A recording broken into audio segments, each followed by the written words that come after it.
성전에서 물이 넘쳐나와서 큰 강을 이루고 있는데 그 강을 천척을 아래로 자를 채해서 내려온 후에 그곳에서 강을 건너가 버렸어요. 그 에스겔이 그 강을 건너가 보니까 강물이 발목에 채였습니다. 이것은 우리가 성령의 강물을 건널 때 하나님의 성령께서 우리 발목에 채이는 체험을 예를 들어 설명해 주고 있는 것입니다. 여러분, 성령이 발목에 채이는 체험이란 무엇일까요? 우리가 우리의 힘으로 예수를 믿는다고 생각하면 그것은 대단한 오해입니다. 우리는 죄와 허물로 죽었기 때문에 하나님에 대한 것은 전혀 알지 못합니다. 육신의 정욕과 안목의 정욕과 이 세상 자랑만 알 뿐이요, 육신의 일에만 포로로 잡혀있지 영이 죽은 사람이 하늘나라 일을 알 도리가 없습니다. 여러분, 죽은 사람 보고 와서 아무리 칭찬해도 무관심하고 아무리 욕을 해도 무관심합니다. 자동차가 와도 일어나 피하라고 고함을 치도 일어나지 않습니다. 왜냐하면 죽은 사람은 반응이 없습니다. 이처럼 영적으로 죄와 허물로 죽은 인생들은 하늘나라에 대해서 전혀 반응이 없습니다.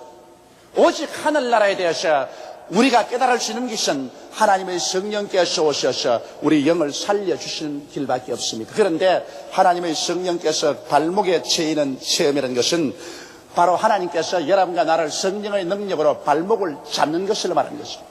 우리의 힘으로 하나님을 찾는 법도 없고 우리의 힘으로 회개하고 나오는 법도 없습니다. 하나님의 성령이 오셔서 여러분과 나의 발목을 잡는 것입니다.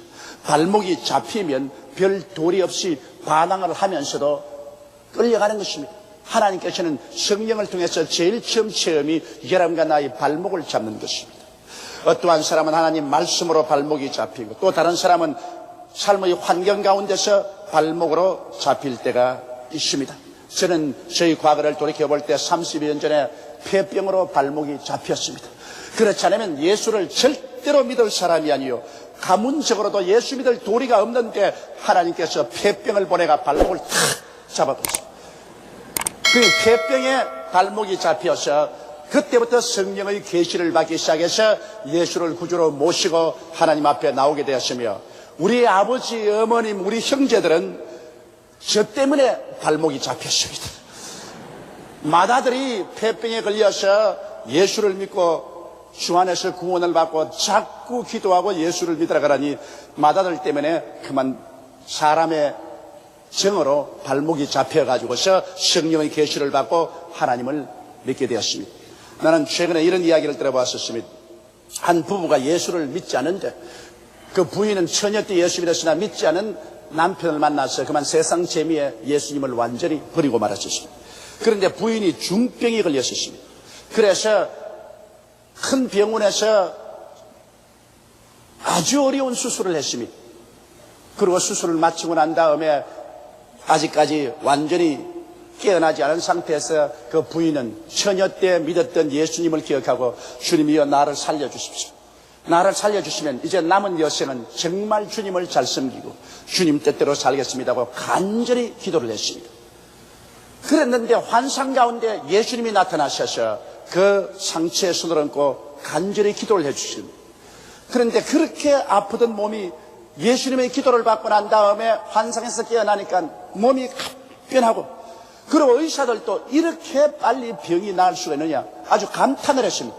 그래서 곧장 건강하게 되어서 퇴원을 하면서 그 부인이 하는 말씀이 하나님이 나를 도와주셨다, 예수님께서 나를 고쳐주었다니까 남편이 입이 삐죽하거든요. 그 왜 그러냐니까 내가 죽을 고생을 하고 의사 선생님들이 수술을 해서 고쳐주니까 전부 고치기는 예수님만 고쳤다고 그러니까 섭섭하다고. 그렇지 않다고. 정말 예수님이 안 고쳐주었으면 당신이 아무리 수고를 하고 의사 선생님이 수고를 해도 내가 낫느냐? 안 낫는다고 하니까 사람을 무시한다고 그랬습니다. 그런데 집에 와서 얼마 있지 않다가 그 병이 재발했어요. 험한 부인이 또 아파서 죽을 지경입니다. 그런데 이미 수술받은 것이 재발해서 고통스럽습니다. 그러니까 부인이 남편을 보고서 원망을 합니다. 당신이 하나님의 고쳤다는 것을 부인했기 때문에 벌을 받아가 그러니까 내죽내고 고함을 쳤습니다. 그러니까 내가 이렇게 아픈 것은 당신 때문에 그러니까 당신 빨리 교회 가서 회개를 해야 내가 산다고 하니까 어이구 부인이 재발을 해서 죽는다니까 남편 놀래가 그 길로 교회를 뛰어갔었습니다.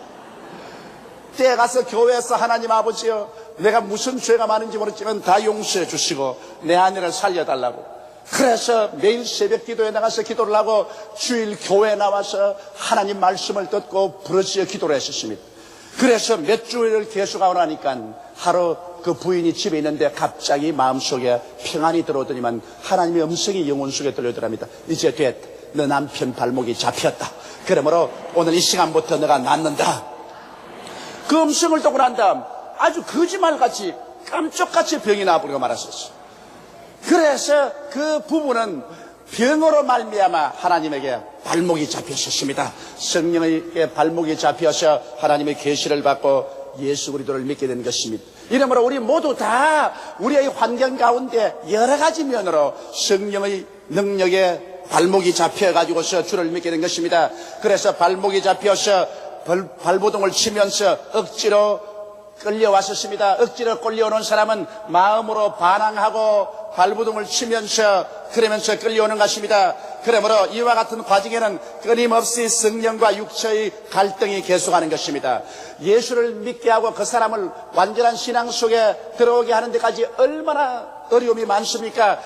교회 오면서 늘 마음에 불평이고 열심히 믿는가 하면 또 그 다음 영반대 방향으로 걸어가고 이러한 과정은 지금 발목이 잡혔을 때의 과정인 것입니다.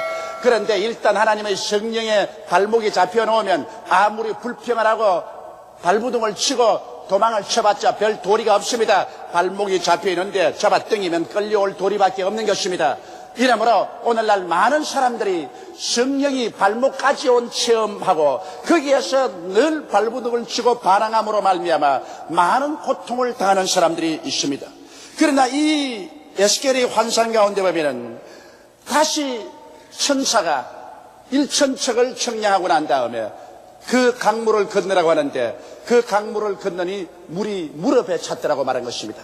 물이 무릎에 찬 체험이란 성령께서 이제 발목이 잡힌 사람을 점점 끌고 들어와서 이제 무릎을 꿇게 만드는 것입니다. 우리의 신앙생활은 전지전능하신 하나님과 그 아들 예수님 앞에 무릎을 꿇을 때 진실한 신앙이 시작되는 것입니다. 발목이 잡혔을 때는 발부둥을 치고 퍼득거립니다. 그러나 이제 점점 성령께서 우리를 이끌어 주셔서 하나님 앞에 무릎을 꿇게 하는 것입니다. 무릎을 꿇는다는 것은 무엇을 말합니까? 여러분, 항복함을 말하는 것입니다. 자기가 항복할 때 무릎을 꿇고서 머리를 조아리게 되는 것입니다. 자기의 고집, 인간의 지혜, 능력, 수단, 방법 등을 하나님 앞에 내어놓고 무릎을 꿇습니다. 이는 마치 전장에서 항복한 적이 무장을 해제하고 무릎을 꿇는 것과 한 가지인 것입니다.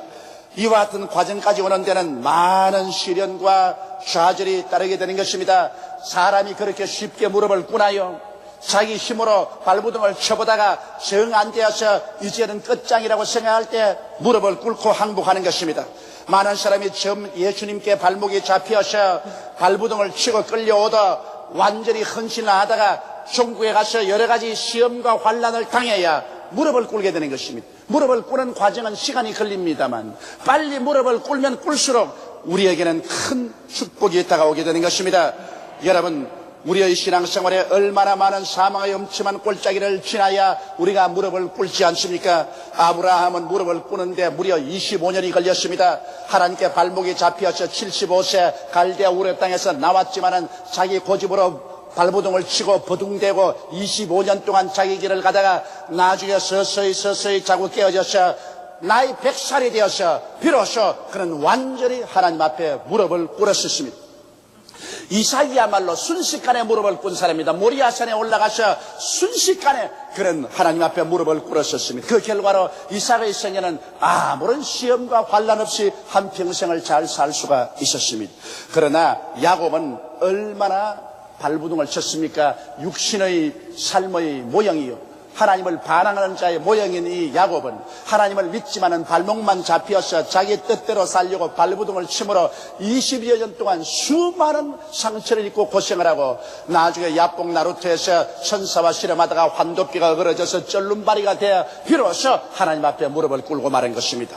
그리고 요셉 같은 청결한 소년도 그는 발목을 꿇는데 13년이 걸렸었습니다. 그는 종으로 팔려가서 고생을 하고 감옥살이를 하고 그 고통 가운데서 13년의 긴 세월의 시련을 통해서 그는 하나님 앞에 발목을 잡힌 것이 앞으로 무릎을 꿇고 마는 것입니다. 모세와 같은 지혜와 총명이 탁월하고 아주 건장한 청년이 마음으로는 하나님을 사랑했지만 실제로는 자기 뜻대로 살려고 했었습니다. 그래서 모세를 무릎을 꿇게 해서 하나님이 사용하려고 할 때 그 모세를 무릎을 꿇게 하는데 40년의 기나긴 세월이 걸렸습니다. 40년 미디안 광야에서 그는 눈물을 흘리며 방황하며 목동으로 고생하는 가운데서 하나님 앞에 완전히 발목을 꿇고 말았던 것입니다. 이와 같이 여러분, 오늘 우리의 삶 속에 여러 가지 시험과 환란이 다가오는 것을 이상한 것 같이 생각하지 마십시오. 그것은 그 시험과 환란이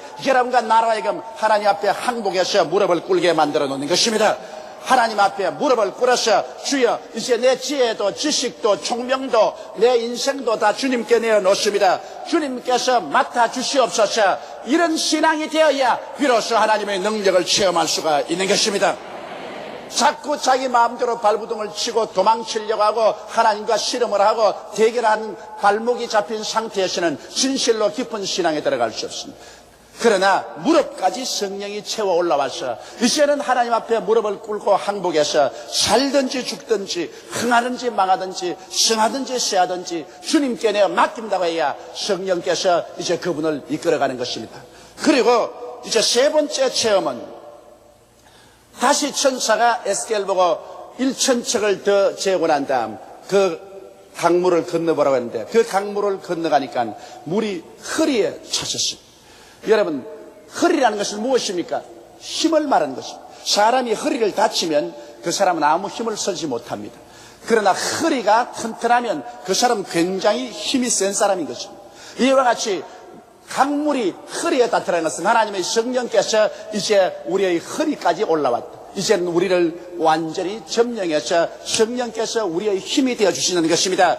여러분, 진리로 허리띠를 띠라고 말하지 않으셨습니까? 허리를 튼튼히 띠를 띠면 그 사람이 강해지는데 우리는 어떤 진리로 허리띠를 띱니까? 우리는 십자가 진리로 허리띠를 띠야 하는 것입니다. 이 정도가 되면 하나님의 성령께서는 십자가의 진리를 우리에게 깊이 계시해 줌으로 말미암아 십자가의 진리로 허리띠를 띠고 성령께서 허리를 꽉 잡아주는 것입니다. 십자가의 진리는 무엇일까요? 예수께서 우리를 대신해서 십자가에 못 박여서 몸짓고 피를 흘리심으로 우리의 조상 처음 아담이 에덴 동산에서 잃어버렸던 모든 것을 그 속에서 대속으로 복구해 주는 사실, 이 진리로 허리띠를 띠라는 것입니다. 눈에 아무 증거 안 보이고 귀에는 아무 소리 안 들리고 손은 잡히는 것 없어도 진리를 알면 진리로 우리 허리띠를 띠고 진리로 힘을 쌓고 진리의 능력을 의지해서 이 땅에서 승리로운 삶을 살라는 것입니다. 그러면 우리 허리에 성령이 차서 우리에게 계시해주는 진리란 무엇일까요? 십자가의 진리는 바로 용서에 있는 것입니다. 여러분과 내가 십자가에 와서 예수 그리스도의 그 찢어지고 깨어진 몸을 통해서 과거와 현재와 미래의 죄가 용서 안 받는다는 것, 이 놀라운 진리입니다. 인간의 수단이나 방법이나 노력이나 애씀으로 우리는 죄사함 받을 수 없습니다. 우리는 죄악 가운데 태어나고 죄를 물먹듯이 먹고 마시고 살았습니다. 어떠한 사람도 자기의 능력과 힘으로 하나님 앞에 의롭게 설 수 있는 사람은 없습니다. 그러나 십자가를 통해서 예수님께서 우리 일평생의 죄를 다 청산해 주셨으므로 이 예수 그리스도의 용서를 우리 진리의 허리띠로 허리를 묶어야만 되는 것입니다. 그럴 때 우리는 죄악을 용서받고 그리고 죄를 늘 이기면서 살아갈 수가 있는 것입니다. 우리는 또한 십자가의 진리란 성령 충만인 것입니다. 하나님의 성령께서 십자가를 통해서만이 우리에게 임하시는 것입니다. 십자가를 통하지 않고는 하나님께서 절대로 우리와 같이 할 수 없습니다. 십자가를 통하여 원수된 우리가 하나님과 화목되고 십자가의 보혈을 통해서 성령께서 와서 여러분과 나를 채우시고 여러분과 나에게 은혜를 주시고 능력을 주시는 것입니다. 십자가를 통해서 우리는 치료를 받을 수가 있습니다. 여러분, 이 세상 사람들이 얼마나 병드는지 말로 다 알 수가 없습니다. 오늘날 말세가 이럴수록 마귀들은 나와서 사람들을 무섭게 병들게 합니다. 하나님의 능력이 아니고는 이제 도저히 그 병에서 헤어나올 수가 없습니다. 여러분, 미국에 가서 보면은 미국 사람들이 에이즈 때문에 전전긍긍하고 있습니다. 약으로서 고칠 수 없는 이런 무서운 병들이 사람들을 세계 속에 침투해 들어오고 있습니다. 그러나 우리는 십자가를 통하여 예수께서 우리 연약한 것을 친히 담당하시고 병을 짊어지고 가셨기 때문에 예수 그리스도를 의지하고 우리가 기도할 때 우리의 병에서 고침을 받을 수 있는 진리로 허리띠를 띄어야만 되는 것입니다. 이제는 우리가 십자가를 통해서 우리의 삶 전체 여러 가지 낭패와 실망과 좌절과 절망을 짓밟아버리고 하나님의 은총과 축복을 받는 위대한 믿음으로 우리 허리띠를 띄어야 되는 것입니다. 그리스도께서 여러분과 나를 대신해서 저주받았는데 왜 우리가 또한 저주 속에 살 필요가 있는 것입니까? 그러므로 예수 그리스도의 진리로 말미암아 우리는 튼튼히 허리띠를 띄어야만 되는 것입니다. 그리고 예수 그리스도께서 죽었다가 부활하심으로 말미암아 이제 우리는 죽어도 살고 살아서 그리스도의 강림하심을 맞이하면 영원히 살게 됩니다. 이와 같은 진리의 허리띠로 우리가 단단히 허리를 동여매면 그를 통해서 하나님의 성령께서 우리의 힘이 되어 주시는 것입니다. 허리까지 물이 찼다는 것은 성령이 이제 우리 힘이 되어 주십니다. 용서의 힘이 되어 주시고 충만의 힘이 되어 주시고 치료의 힘이 되어 주시고 승리의 힘이 되어 주시고 부활과 영생의 힘이 되어 주시는 것입니다. 하나님의 성령께서 우리에게 힘이 되어서 성령의 능력으로 살게 되면 우리는 이 세상 사람의 능력으로 살지 않게 되는 것입니다. 나의 의인은 믿음으로 말미암아 살리라. 뒤로 물러가면 내 마음이 저를 기뻐하지 않냐라고 주께서는 말씀하고 있습니다. 여러분, 예수를 믿고 하나님을 찾은 사람은 하나님을 믿음으로 우리는 살아야 되는 것입니다. 우리 삶의 자원은 하나님께 있는 것입니다. 사람이 떡으로만 살 것이 아니라 하나님의 입으로 나오는 모든 말씀으로 살 것이라고 말한 것입니다.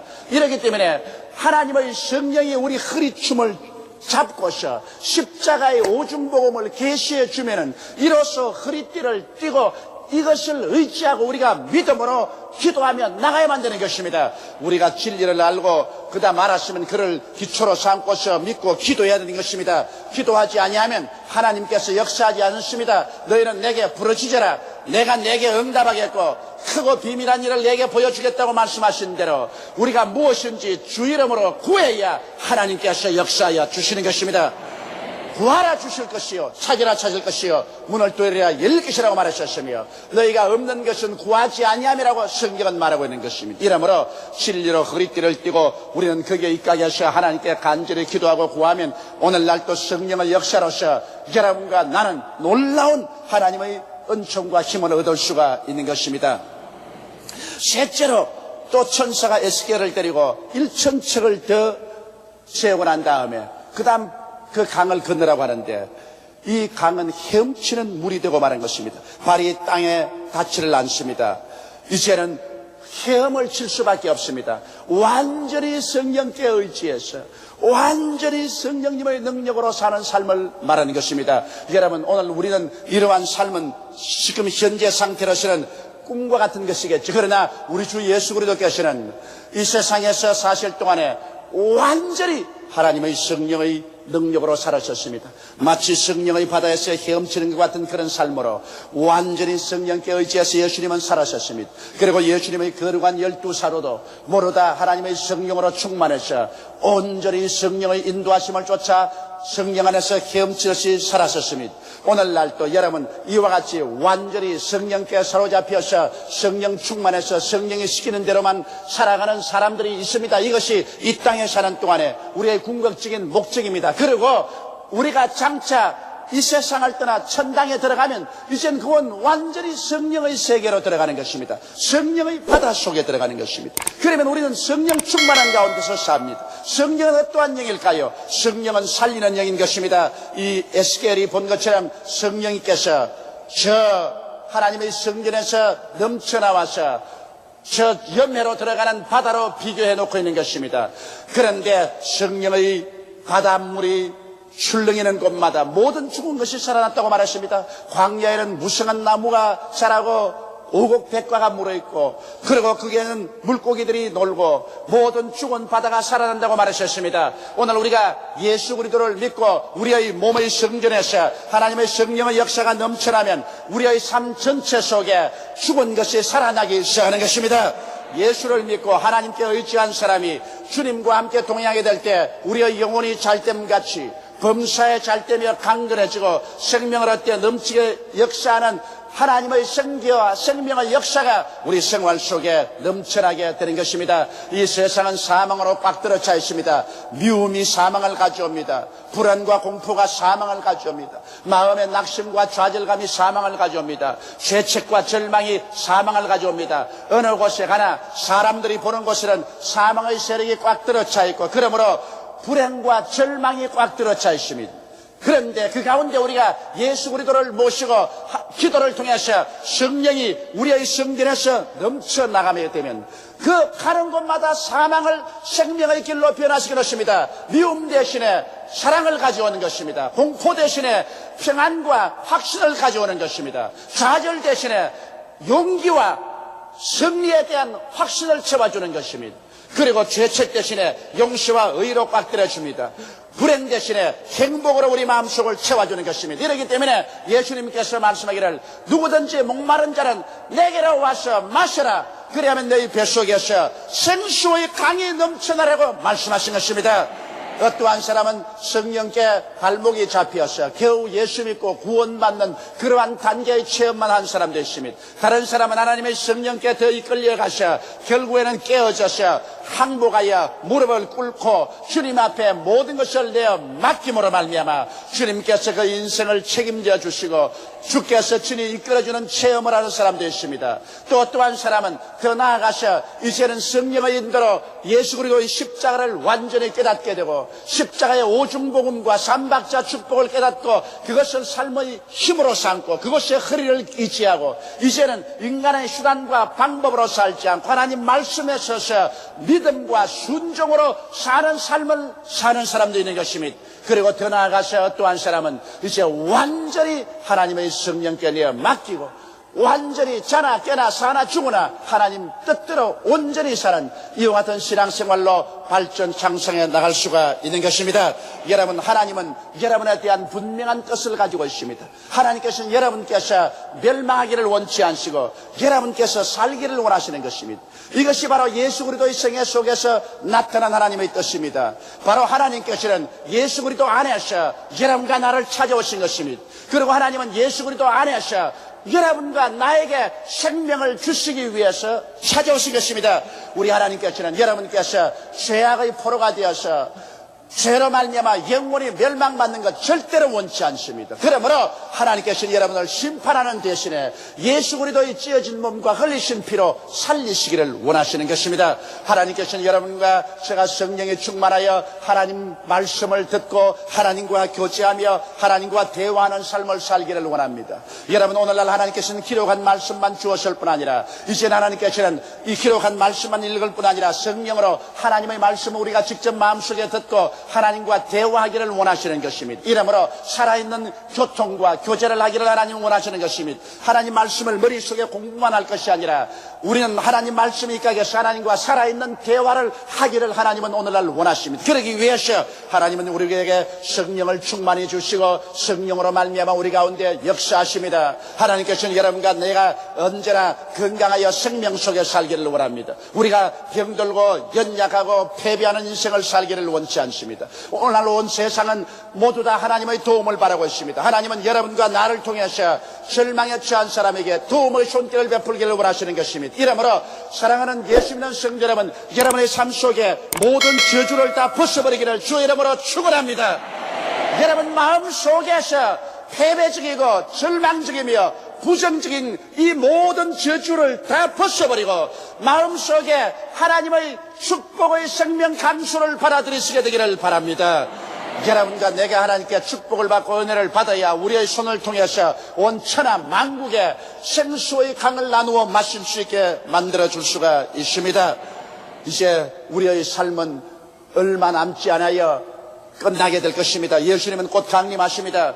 이 세계의 모든 역사는 마지막을 향해서 숨가쁘게 달려가고 있습니다. 이제 우리가 이 땅에 살 도성이 되지 못할 때가 곧 다가옵니다.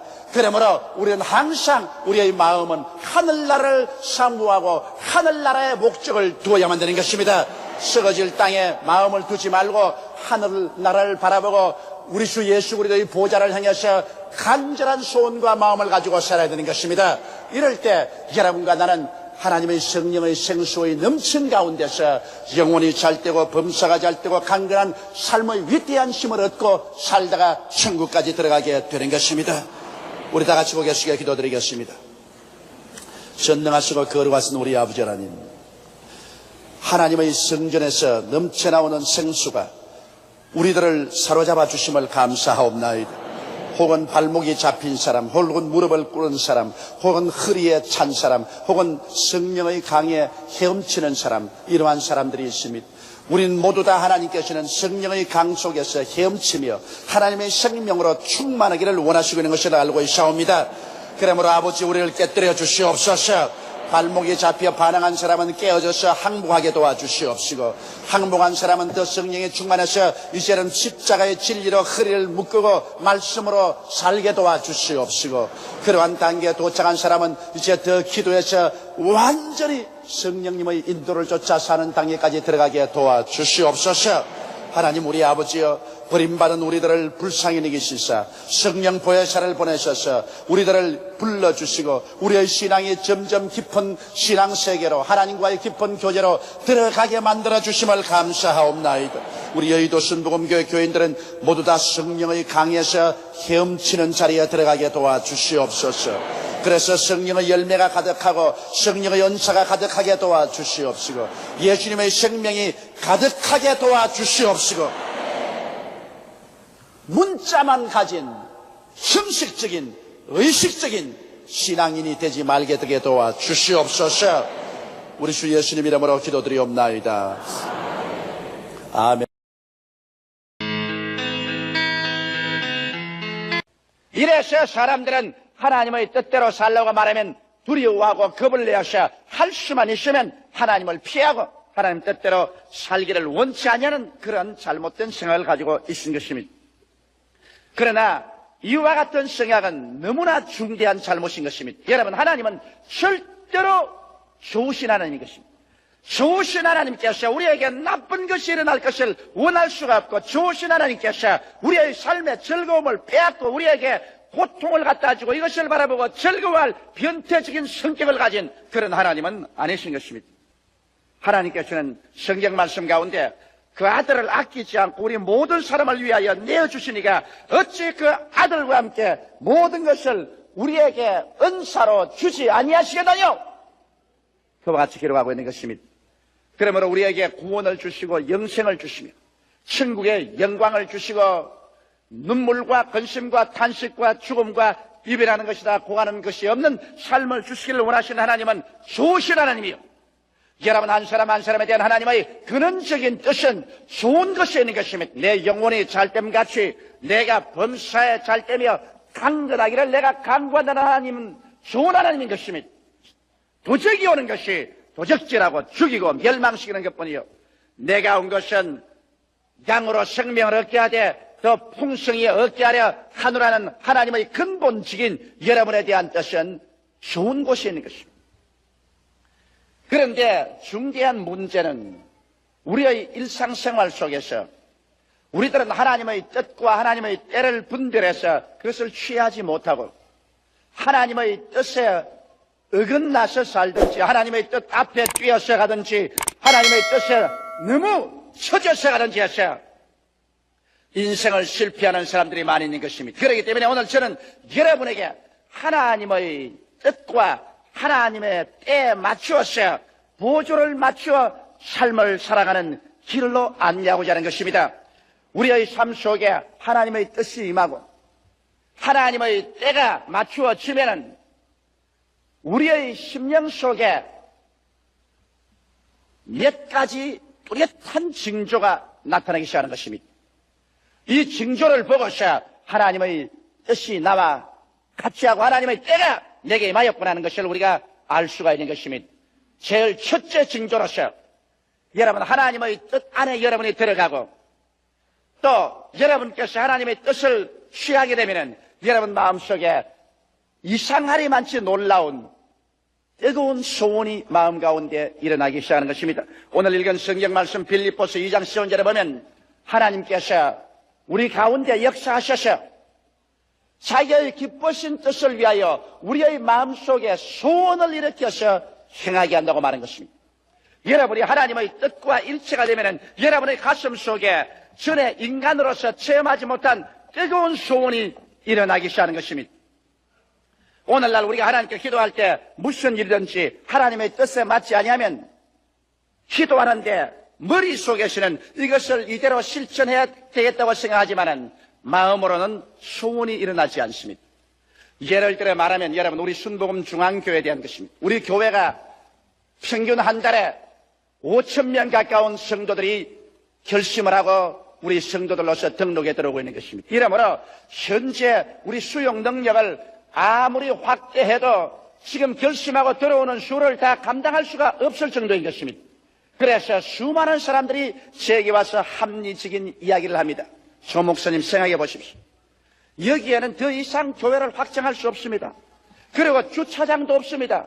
이러므로 이 교회는 팔든지 그대로 주든지 하고 저 변두리로 나가서 몇만 평 땅을 사서 한꺼번에 10만 명 이상이 들어가는 그런 교회를 짓는 것이 좋습니다. 이것은 어떻게 생각해봐도 그 길이 우리 교회가 앞으로 성장 발전할 수 있는 유일한 길이니 그렇게 하는 것이 좋습니다. 이것은 상상을 할 수 있는 사람마다 누구든지 내게 다 그렇게 권면한 것입니다. 그러나 저는 이 교회를 이끌어 나가야 될 하나님 앞에 책임을 가진 사람인 것입니다. 무엇이든지 내 생각과 내 뜻대로 할 수가 없는 것입니다. 그러나 내 자신도 인간의 이성으로 생각할 때는 그 길이 가장 좋다고 생각이 되고 한때는 그 길로 걸어가려고 마음속에 작정까지 한 것입니다. 그러나 언제나 하나님께 기도할 때 내 마음의 생각과 내 심령의 소원이 일치되어야 되는 것인데 머리로서는 그렇게 해야 되겠다고 생각하면서 마음으로 기도하면 마음의 일체 소원이 일어나지 않습니다. 마음에는 그와 정반대인 것입니다. 마음의 소원은 이 자리에 눌러앉아 있어라. 사람들이 너무 많이 와서 온 한각 백사장을 메울지라도 이 자리에 남아 있어라. 이 자리를 떠나지 마라. 머릿속의 생각과 마음의 소원이 정반대인 것입니다. 그래서 이 자리를 떠나가겠다고 생각하면 마음이 슬퍼지고 마음에 즐거움이 없습니다. 그러나 이 자리에 남아서 이겠다고 말하면 마음에 뜨거운 소원이 일어나는 것입니다. 하나님의 기쁘신 뜻은 여러분의 소원과 일치하는 것입니다. 이렇기 때문에 우리가 어떠한 일을 두고도 이것이냐 저것이냐 하나님의 뜻을 분별하지 못해서 했을 때는 여러분께서 기도하고 하나님 앞에 기다리면서 마음속에 어떠한 소원이 불같이 일어나는가 이것을 살펴보아야만 되는 것입니다. 하나님이 주시는 소원은 시간이 지나갈수록 여러분 점점 더 뜨거워지는 것입니다. 인간적인 소원은 하나님께 기도하고 있으면 사라집니다. 악마가 갖다 준 유혹의 소원은 여러분이 기도하고 금식하고 처리하며 기다릴 때 이것은 마음속에서 사라져버리고 마는 것입니다. 그러나 시간이 갈수록 세월이 갈수록 여러분과 나의 가슴 속에 마치 저 등대의 밝은 찬란한 빛처럼 이 소원의 불빛이 비쳐나오기 시작할 때 이것은 하나님께서 그 길로 인도하는 것입니다. 물론 그 소원이 하나님의 뜻과 일치할 것은 말할 필요가 없는 것입니다. 여러분 하나님께서는 구만리 장천 멀리 계시지 아니하시고 오늘날 성경에 기록한 말씀대로 너희 안에서 행하시는 이는 하나님이시라고 말한 것입니다. 하나님은 오늘 이 시간에 여러분 속에 성령으로 오셔서 여러분의 마음을 성전 삼고 계신 것입니다. 이러므로 우리 마음을 성전으로 삼고 계신 하나님께서는 우리 마음을 통해서 하나님의 뜻을 보여주시는 것입니다. 이러므로 마음의 소원을 통해서 하나님의 뜻을 보여주시고 이 뜻이 성경에 가르치는 하나님 말씀과 어긋나지 않고 일치할 때는 여러분께서 그 말씀 위에 서고 그 소원을 따라서 나아가면 하늘을 지으시고 땅을 지으셨으며 세계와 그 가운데 모든 것을 조성한 하나님께서 여러분과 함께 동행해서 하나님의 위대한 기적을 나타내 주시는 것입니다. 이러므로 주님의 뜻과 주님의 때를 얻어서 여러분께서 인생을 살아가기를 원하면 이 마음의 소원을 자세히 살펴봐야 되는 것입니다. 그래서 내 마음을 성전 삼고 계시는 하나님께서 당신의 기쁘신 뜻을 위하여 우리에게 소원을 일으켜서 행하게 하는 것을 우리는 잊어서 안 되는 것입니다. 이런 징조가 우리의 마음속에 일어나고 이런 징조를 반드시 기다려야만 하는 것입니다. 둘째로, 여러분이 하나님의 뜻과 하나님의 때에 일치하면은 놀라울이 많지 여러분에게 그 일을 하고 싶은 용기가 주어지는 것입니다. 사람이란 어떠한 좋은 일이 있어도 용기가 없으면 그 일을 실천하지 못합니다. 좋은 사업을 할 수 있는 거리가 있어도 그 사업을 할 수 있는 마음의 용기가 나타나지 아니하면 모든 수판으로 계산해봐서 다 될 것 같아도 그걸 못하고 마는 것입니다. 인생의 성공 실패는 그 사람의 마음속에 얼마나 용기가 있어서 다른 사람이 감히 나아가지 못하는 것을 담대하게 나아가서 실천해 보느냐, 이것이 중대한 문제인 것입니다. 여러분, 인생에 한 번도 일해보지 않고 성공으로 인생을 살았다고 하는 사람보다는 담대하게 나가서 일을 해보고 실패하는 인생이 차라리 나은 것입니다. 왜냐하면 사람은 무엇이든지 희망을 가지고 목표를 설정하고 일을 하고 창조하고 나갈 때 그게 삶의 참 행복과 기쁨이 다가오는 것입니다. 그러나 오늘날 우리가 하나님의 뜻과 하나님의 때가 일치되면 전에는 도저히 그런 용기가 안 생기는 사람의 마음속에 놀라운 용기가 생겨나기 시작하는 것입니다. 이것은 왜냐하면 성경 말씀 가운데 너희 안에서 행하시는 일은 하나님이시니 자기의 기쁘신 뜻을 위하여 너희로 소원을 두고 행하게 하시나니, 하나님은 여러분과 나에게 소원만 일으키는 것이 아니라 여러분과 내가 그 일을 행하게 만들어 주시는 것입니다. 그러자니 여러분과 내 마음속에 전에 할 수 없는 그런 용기를 마음속에 부어주는 것입니다.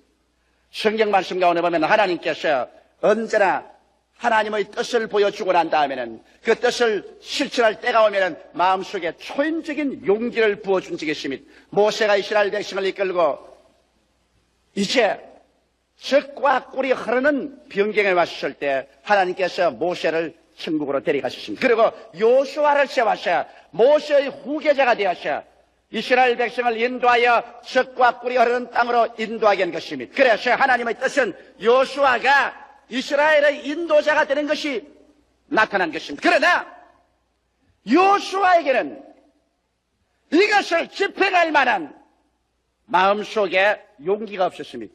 그래서 하나님께서는 반드시 하나님의 뜻과 하나님의 때가 일치하면 인간으로 상상할 수 없는 용기를 주는 것입니다. 여호수아 1장 9절에 보면 내가 네게 명한 것이 아니냐, 마음을 강하게 하고 담대히 하라, 두려워 말며 놀라지 말라, 내가 어디로 가든지 내 하나님 여호와가 너와 함께 하느니라.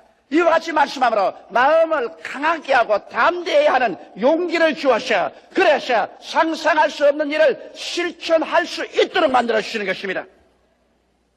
나는 다윗을 보면 이것을 더욱 알 수 있습니다. 블레셋 군대가 이스라엘을 침공해 와서 이스라엘 백성이 블레셋 군대를 마주쳐 나가 싸운 것입니다.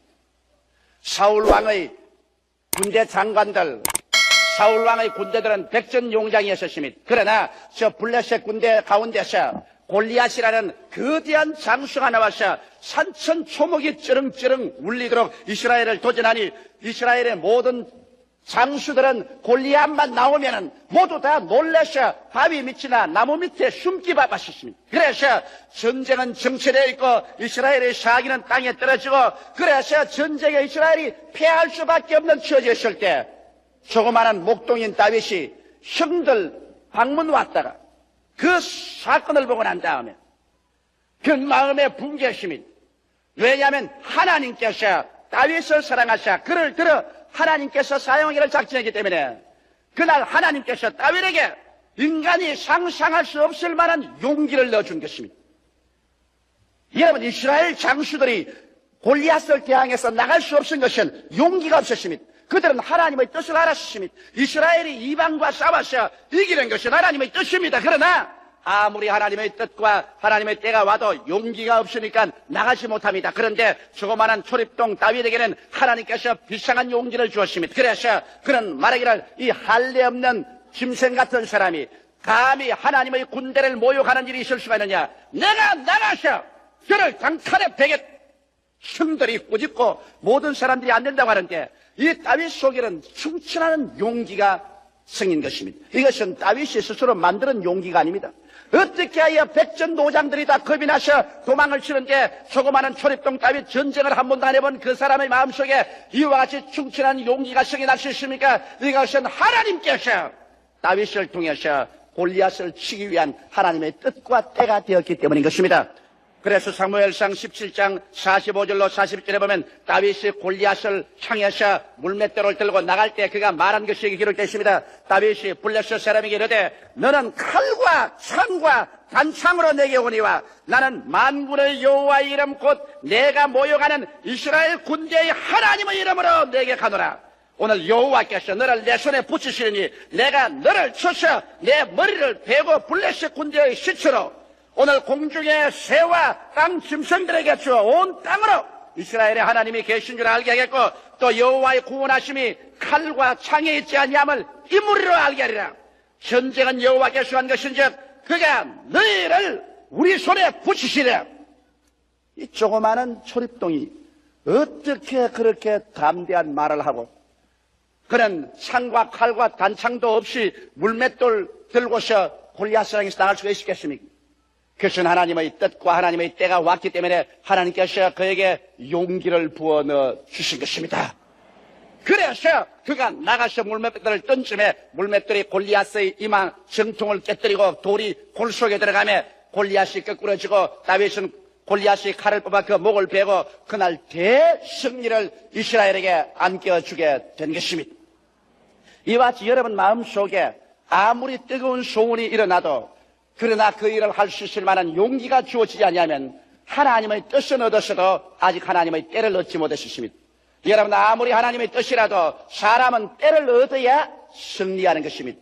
울 때가 있고 웃을 때가 있습니다. 돌을 주워올 때가 있고 조를 던질 때가 있습니다. 전쟁할 때가 있고 평화할 때가 있습니다. 미워할 때가 있고 사랑할 때가 있습니다. 태어날 때가 있고 죽을 때가 있는 것입니다.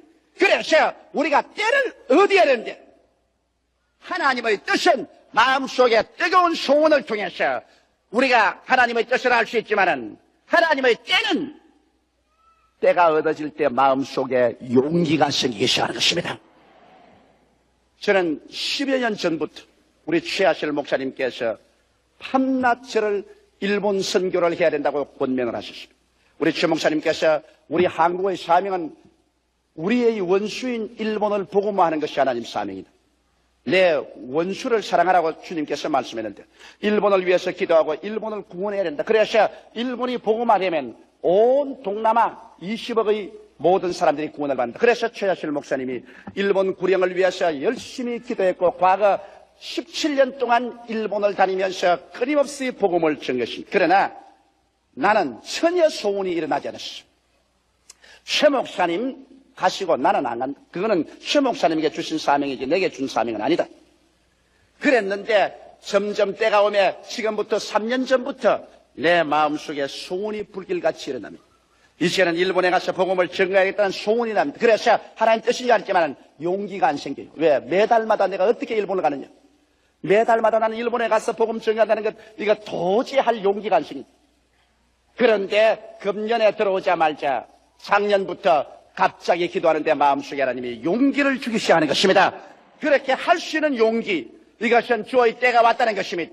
그래서 주님께서 매달마다 들어가서 복음을 전가하도록 용기를 주는 것이 아니라 나아가시는 만일 일본에 우리가 세운 교회가 1000명 이상만 되면은 매주일마다 왕래하면서 두 교회를 돌보라는 그런 용기까지 마음속에 주시는 것입니다. 이 용기, 이것은 자기가 지어 먹어서 되지 않습니다. 이것은 하나님이 주셔야만 되는 것입니다. 아마 우리 아버님께서는 저보고 용기 있는 사람이라고 조용기라고 이름을 지은지 모르겠지만은 이름만 가지고는 용기가 안 생겨요. 하나님의 성령이 때가 와서 힘을 주시면 마음속에 상상할 수 없을 만한 용기가 생기는 것입니다. 그래서 이 사업을 할 수 있다. 이 일을 성취할 수 있다. 이 일을 해보자. 이런 용기가 마음속에 주어질 때 하나님의 때를 얻은 것입니다. 셋째로 그렇게 되면 또 새로운 징조가 하나 생기는 것은 희생적 순종의 기쁨이 생기는 것입니다. 여러분 어머니가 어린애기를 낳을 때 그 어린애기 낳는 것이 얼마나 고통스럽지 않습니까? 그러나 어린애기를 소원하다가 어린애기를 잉태하면 그 어린애기를 8달 동안 몸속에 가지고 있다가 그 다음 어린애기를 낳는 그 산고의 무서운 고통을 겪으면서도 그것을 고통으로 생각하는 것은 세상에 사람 태어나는 큰 기쁨으로 말미암아 희생을 달게 받아들이는 것입니다. 하나님께서 여러분에게 소원을 일으켜주시고 용기를 주시면 그 다음 세 번째 징조가 여러분 마음속에 무엇이든지 이 일을 위한다면 내 있는 것 다 희생해도 좋다는 즐거움이 생겨나기 시작하는 것입니다. 사람이 남이 강제로 시켜서 하면 안 하겠다고 울며 붑니다. 그러나 하나님의 뜻이 있어 하나님께서 함께 역사하면 어떠한 희생을 해도 마음이 기쁩니다. 돈을 드리고 몸을 드리고 시간을 드리고 고통을 당해도 이것이 괴롭지가 않습니다. 성경에는 예수 그리스도께서 그 장차 다가올 그 큰 기쁨을 위하여 십자가의 고난을 참았다고 말한 것입니다. 십자가의 고난조차도 다가올 기쁨 때문에 능히 참을 수 있는 힘이 예수 그리스도에게 주어졌다는 것입니다. 오늘날 그러기 때문에 주님의 뜻이 같이 하는 사람들은 그 마음속에 기쁨을 잃어서는 안 됩니다. 기쁨 없이 하는 수 없이 죽도 살도 못해서 억지로 나아가는 것은 그것은 주의 때를 아직 얻지 못한 사람인 것입니다. 그러나 주의 때가 여러분 속에 임하면 얼마나 마음속에 즐거워지는지, 그래서 피곤하고 괴롭고 고통스러운 것이 하나도 고통스럽게 여겨지지 않습니다. 나는 우리 순복음중앙교회 15만 성도를 모시고 그리고 온 세계를 상대로 해서 목회를 하고 있습니다. 많은 사람들이 제게 와서 말을 합니다. 목사님, 월요일부터 주일날까지 계속해서 그렇게 수고하고 일을 하고 쉬지 않는데 괴롭지 않는가? 괴로울 때가 많아요. 끊임없이 사람들이 찾아오고 끊임없이 전화오고 끊임없이 고통당하는 일들을 상의합니다. 제게 다가오는 사람은, 기쁜 소식을 가져오는 사람은 10명 중에 1명쯤밖에 없습니다. 10명 중에 9사람은 다 괴로운 걸 가지고 오는 것입니다. 그러니 모든 괴로움을 아침부터 저녁까지 1년 365일 같이 걸머쥐어야 되는데 인간적으로 생각하면 하고 싶은 생각이 없을 때가 많습니다. 그러나 이것이 하나님의 뜻이고 하나님의 때에 일을 하기 때문에 이러한 십자가를 걸머쥐는 것이 마음속에 큰 기쁨이 되어 솟아오르는 것입니다. 이래서 이 큰 기쁨이 있기 때문에 시간도 돈도 청춘도 다 바쳐도 하나도 괴롭지가 않고 이것이 원망스럽지가 않습니다. 이러한 것은 하나님께서 여러분과 같이 하실 때 반드시 하나님이 징조로서 여러분에게 보여주시는 것입니다. 이러므로 여러분, 내가 과연 하나님의 뜻 안에 있느냐 뜻 안에 있지 않느냐, 이것은 이 세 번째 희생적으로 섬겨도 마음에 기쁨이 있느냐, 이것을 여러분께서 알아봐야 하는 것입니다. 그 다음 네 번째 징조가 또 있는 것입니다. 네 번째 징조는 하나님의 뜻을 이룰 문이 착착 열리기 시작한다는 것입니다. 우리가 마음속에 기도할 때 하나님의 소원이 일어나고, 그 다음 우리가 하나님께 기도할 때 용기가 주어지고, 그 다음에는 어떠한 내가 희생을 지불해도 내가 후회하지 않겠다는 마음의 즐거움이 마음속에 끌어오를 때, 그 다음 엎드려서 기도하면 하나님께서 우리에게 시키신 일에 기적적으로 문이 열리기 시작하는 것입니다. 여러분, 하나님과 함께 동행하는 데는 인간의 수단과 방법과 인간의 힘으로 피투성이가 되어서 앉는 일은 문을 발길로 차고 억지로 열고 이러하는 것은 하나님의 뜻으로 하는 것 아닙니다. 하나님과 함께 동행하는 사람에게도 물론 첩첩산중이 다가오는 것입니다. 어려운 문제가 앞에 첩첩이 쌓이는 것입니다. 그러나 하나님께서 그 천사를 우리 앞서 보내주셔서 우리가 하나님과 함께 동행하면, 기도하면 기적이 일어나기 시작하는 것입니다. 문이 열립니다. 모세가 이스라엘 300만 백성을 거느리고 애굽에서 나와서 젖과 꿀이 흐르는 가나안 땅으로 간다는 것은 인간으로 상상할 수 없을 만한 불가능한 일인 것입니다.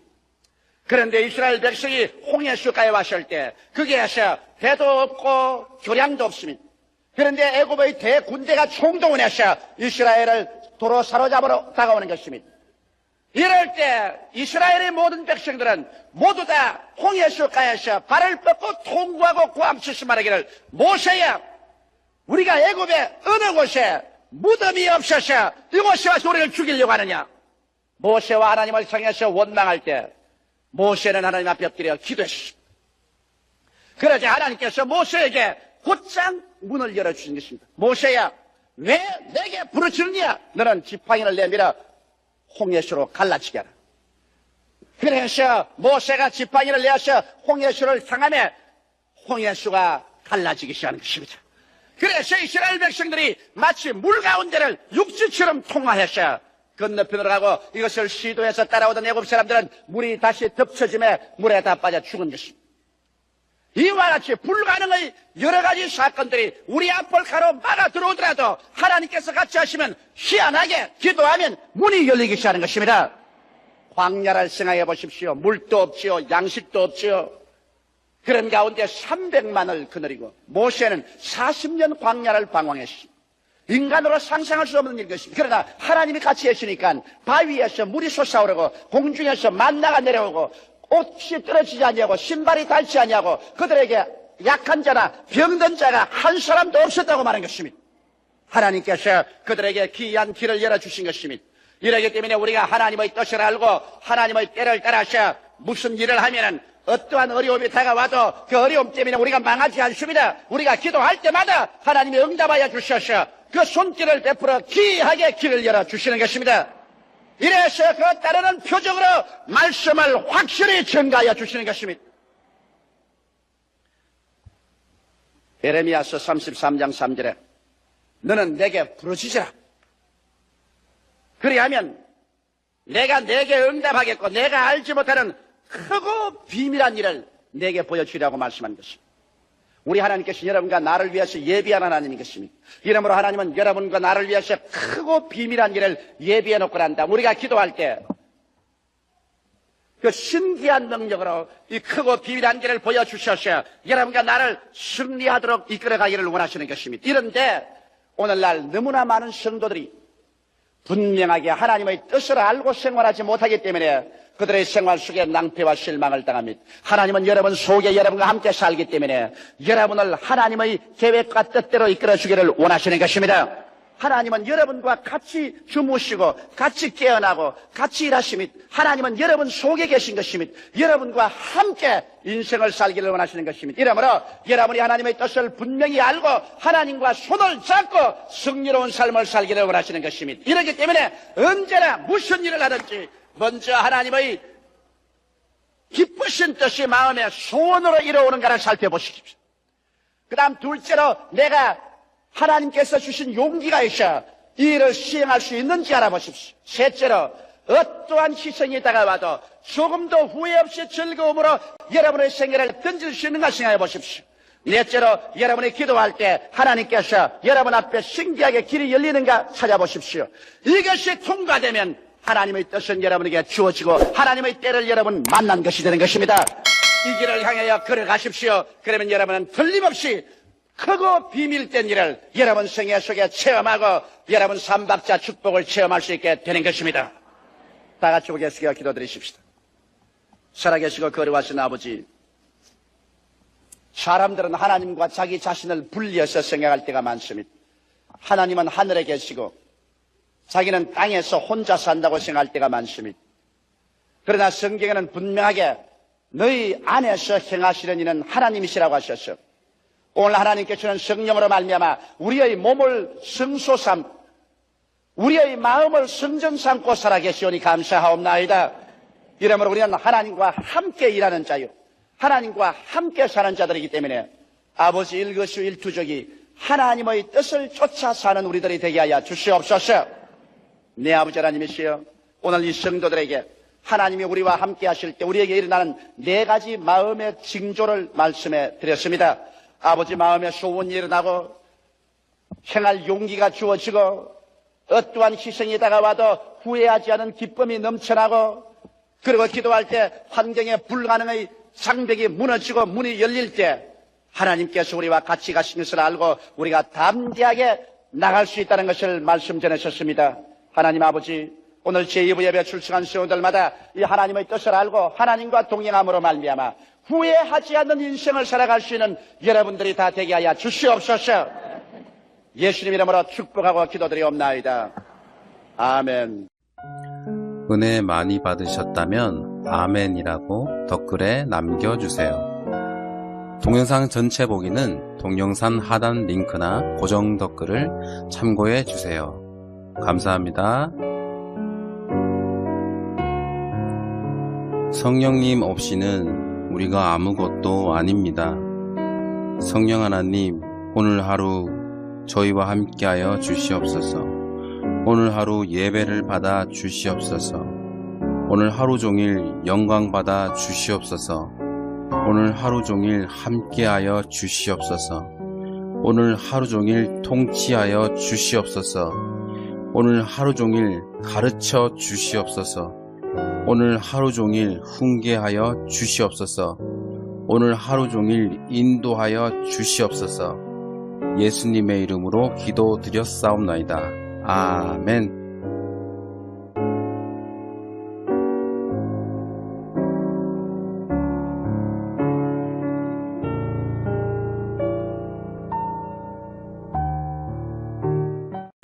사람들은 말하기를 제가 세계 최대의 교회를 세웠다 그렇게 말합니다. 저 가만히 돌아보면 제가 47년간 목회하면서 목회할 수 있도록 해주신 것은 전적 하나님이 해주신 것입니다. 건강도 하나님이 주셨고 지혜와 총명과 모략과 재능과 지식도 하나님이 주셨고 승리하고 성공할 수 있도록 밀어주신 이도 하나님이시고 오늘 이 자리에 오게 하신 이도 하나님이기 때문에 제가 이 하나님의 영광을 만일 도둑질한다면 아주 큰 도둑놈이 되고 맙니다. 오늘 여의도 순복음교회가 있게 하신 것은 하나님이 하신 것이고 하나님께 영광과 감사와 찬양을 돌려야지 어떠한 사람도 개인 특징인이 영광을 구해서는 안 될 것입니다. 그 바울 선생은 선교사로서 그런 이방인 전도자로서 데살로니가에 훌륭한 교회를 세웠지만은 절대로 자기가 영광을 구하지 않습니다. 이것을 들어와서 복음을 전가하고 하나님이 큰 능력과 권세와 영광을 나타내셔서 사람들이 구원을 받고 변화받고 교회가 세워진 것은 다 하나님이 하신 일이지 절대로 사도인 자기들이 한 것이 아니기 때문에 영광을 구하지 않는다. 그러므로 절대로 사람을 칭찬하거나 영광하지 돌리지 말라는 것입니다. 영광은 오직 하나님께만 돌려야 되는 것입니다. 원래 영광은 하나님의 소유인 것입니다. 하나님의 영광을 사람이 빼앗으면 큰 도둑놈이 되고 결국에는 버림을 당하고 마는 것입니다. 영광 오직 주님께. 오늘 세계 역사를 통해서 보게 될 때도 자기의 영광을 구한 독재자는 다 망했어요. 나폴레옹 같은 불세출의 영웅이 불란서에서 태어나서 그가 온 유럽을 다스렸습니다. 그가 황제로서 등극할 때 교황이 와서 그에게 황제로서의 면류관을 머리에 씌워주려고 할 때 교황 면류관을 탁 빼앗았습니다. 자기가 자기 면류관 자기 썼습니다. 내가 불란서에서 구라파를 다 통합시켰기 때문에 내가 한 일이지 무슨 교황이 감히 건방지게 내 머리에다 영광의 관을 씌워주느냐. 그 당시에 관습은 왕으로서 등재하면은 교황이 와서 왕관을 씌워줬어. 그런데 교황이 왔을 때 왕관을 빼앗아가지고 자기 손으로 자기가 머리에 썼습니다. 그리고 자기의 아내인 조세핀에게도 여왕의 그 왕관을 자기가 씌워줬어요. 그러고 난 다음 그가 소련을 정복하려고 할 때 뭐라고 말했습니까? 한 예수 잘 믿는 귀부인이 와서 폐하, 전쟁에 이기고 지는 것은 하나님 손에 있습니다. 그러니까 아니야. 전쟁은 내가 해서 내가 이기는 것이지 하나님이 이기는 것이 아니다. 그래서 60만 대군을 이끌고 소련을 침공에 들어갔다가 거의 다 전멸당하고 불과 수천 명만 살아서 돌아오고 그는 잡혀서 센테 헤르나 섬으로 유배를 갔습니다. 여러분, 스스로의 영광을 취하는 사람 치고 안 망한 사람 없어요. 독일의 히틀러도 스스로 영광을 취해서 자기가 온 유럽과 세계를 정복하겠다고 해다가 망했죠.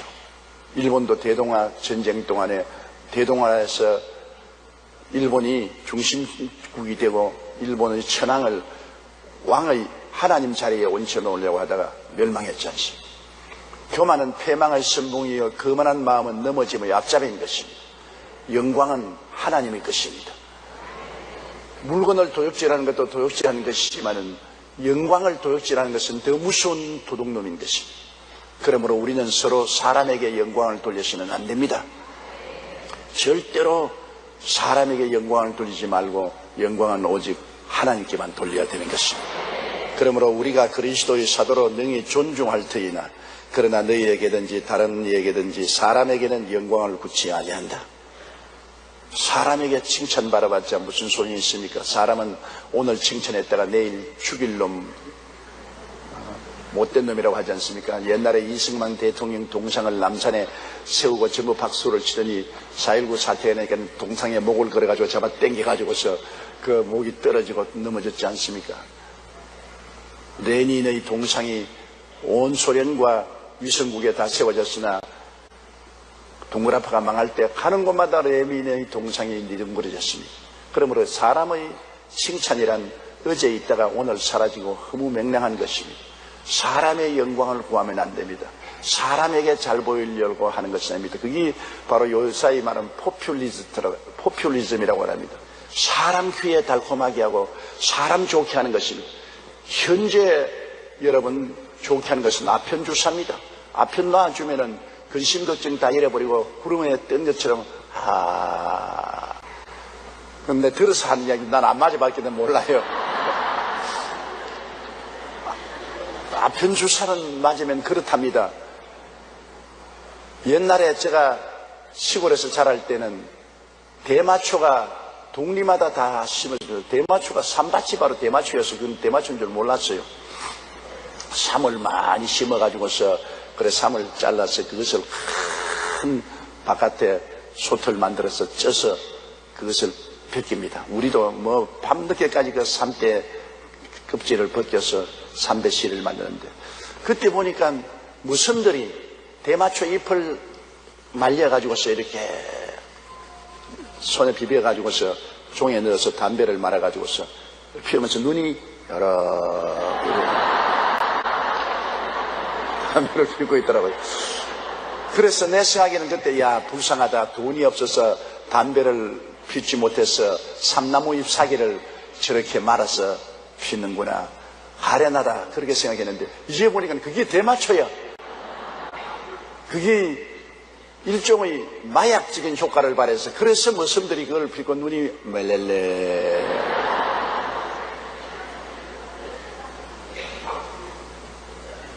사람을 즐겁게 하는 것은 그와 같은 마약적인 효과를 발생하는 어떤 포퓰리스트로 대중의 인기만 얻지 정말로 대중의 문제를 해결해 주지 않습니다.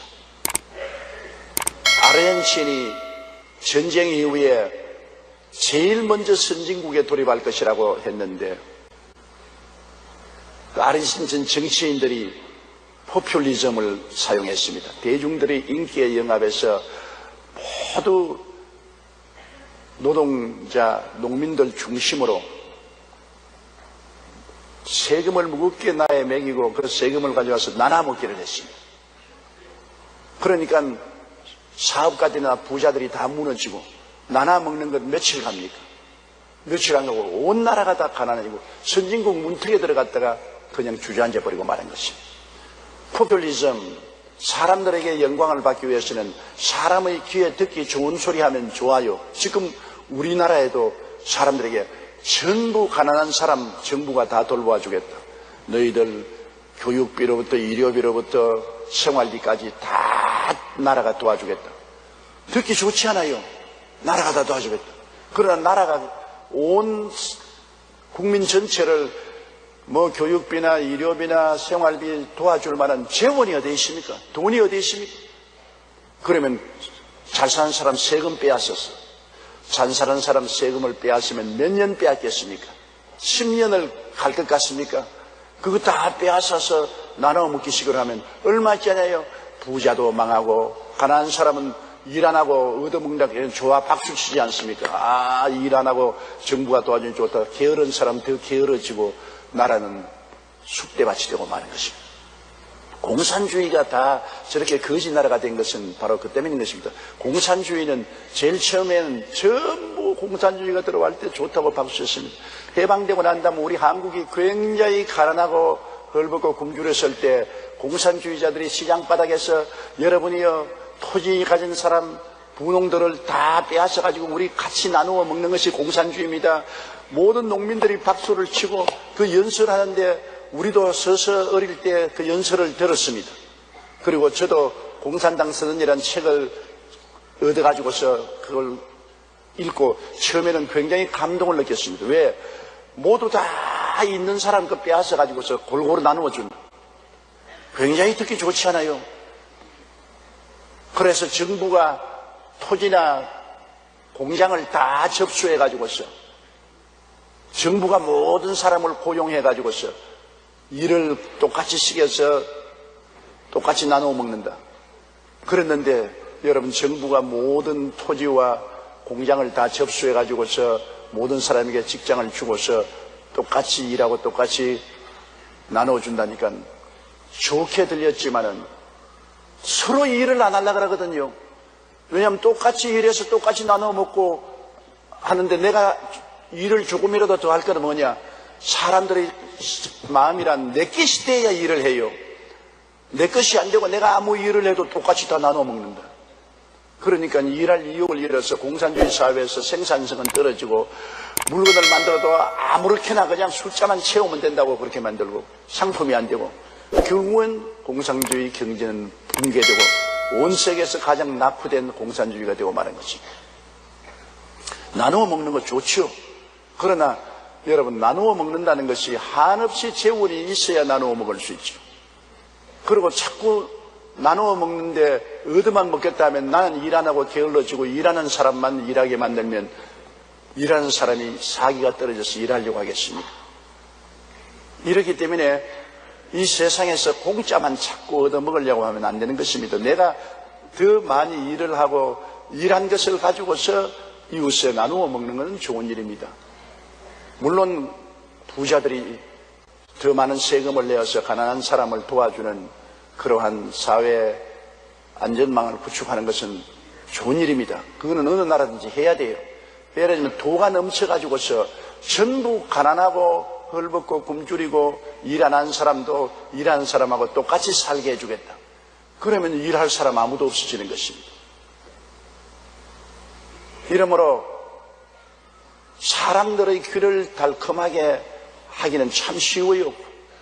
권력을 가지고 지도층에 있으면서 당신들 좀 일 안 하고 다 먹여주겠다. 고기 호식시켜주겠다. 그러면서 다 박수를 치고 너무나 훌륭한 말씀입니다. 좋습니다. 얼씨구나 좋다. 오늘부터 일할 필요 없이 먹고 놀고